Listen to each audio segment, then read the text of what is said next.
Okay, Mom and Dad, here we go. What I want you to do right now is I just want you to pull out your calendar, because this is how we're going to talk about the things that are going on in youth sports today. Now, when you take a look at it, you may notice something, that it's absolutely jam-packed. Okay? This is because we have a tendency to push our young athletes to do more and more and more, because that's what's keeping up with the trend in sports today. Well, let's kind of break it down a little bit. Okay, so first we got 5 baseball games this week, and then there was a couple hitting lessons. That's not too bad. There were also the private pitching lessons, as well as a weekend tournament. There was also the strength coach. That was 3 days, and then the regular coach, well, wants your young athlete to really get participating as well, just to build up that strength.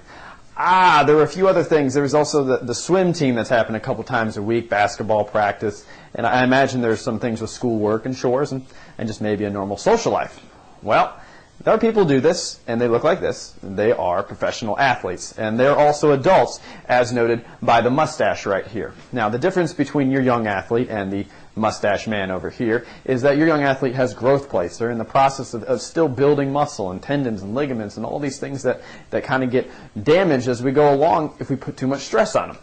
So when we talk about these damaged goods, your child is this high-revving sports car that's ready to go all the time. But just like anything, if you run that car 300,000 miles without changing the oil, it's going to end up on crutches. And worst of all, if your child is doing too much sports and it starts to feel like, it doesn't feel like soccer anymore, it starts to feel like a job, well, then it's really lost, because then your child loses interest in sports altogether, and then all the fun is lost along the way.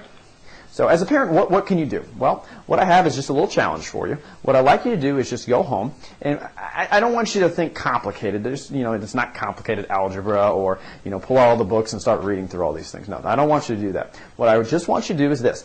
Just add up all the things that are going on. So we got games and tournaments and practices and some of the other sports that are going on and lessons, and, just pull out that calculator and kind of figure out how many hours a week are you spending doing all these activities. And then it'll give you a better idea of how much your child is actually participating in sports.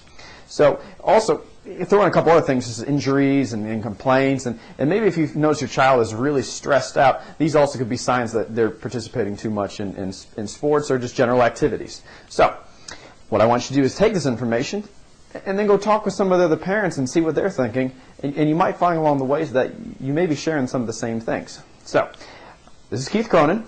Again, if you can just check out my blog, I'd love to hear some of your comments. And anytime you can, please make a few remarks, and I just love it.